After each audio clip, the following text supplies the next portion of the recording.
Hello everyone, আসসালামু আলাইকুম। সবাই কেমন আছেন? আলহামদুলিল্লাহ আমি ভালো আছি। আশা করি আপনারাও সবাই ভালো আছেন।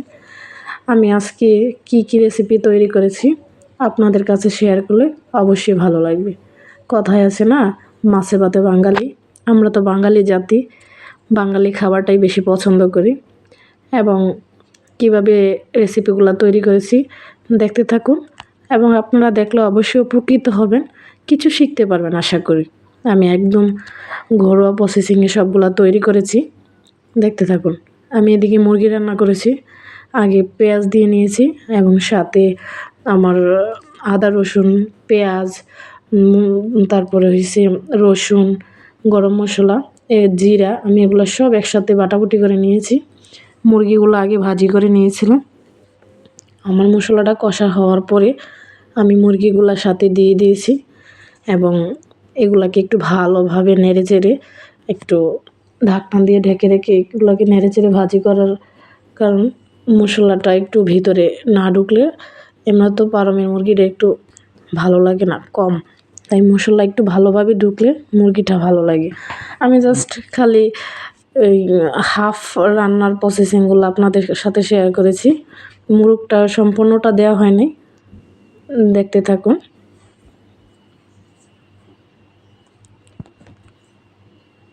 আমার এগুলো হওয়া শেষ, তারপর আমি ঝোল দিয়ে নিয়েছি। এদিকে রান্না করেছি লাউ টাকি মাছ দিয়ে, এবং এগুলোর মধ্যে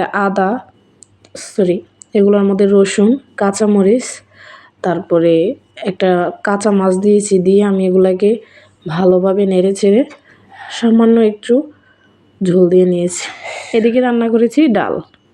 আমার ডালটাও ভালোভাবে প্রসেসিং করে নিয়েছি এবং এদিকে শুধু জাস্ট খালি একটু ভাগার দিয়ে নিয়েছি।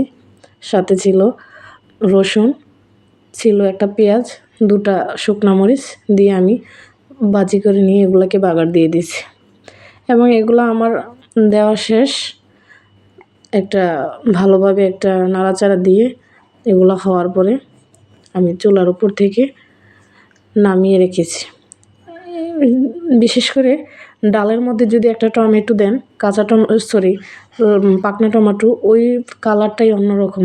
আমি এদিকে টমেটো, সিম এবং কাঁচামরিচ দিয়ে একটা ভর্তা করেছি।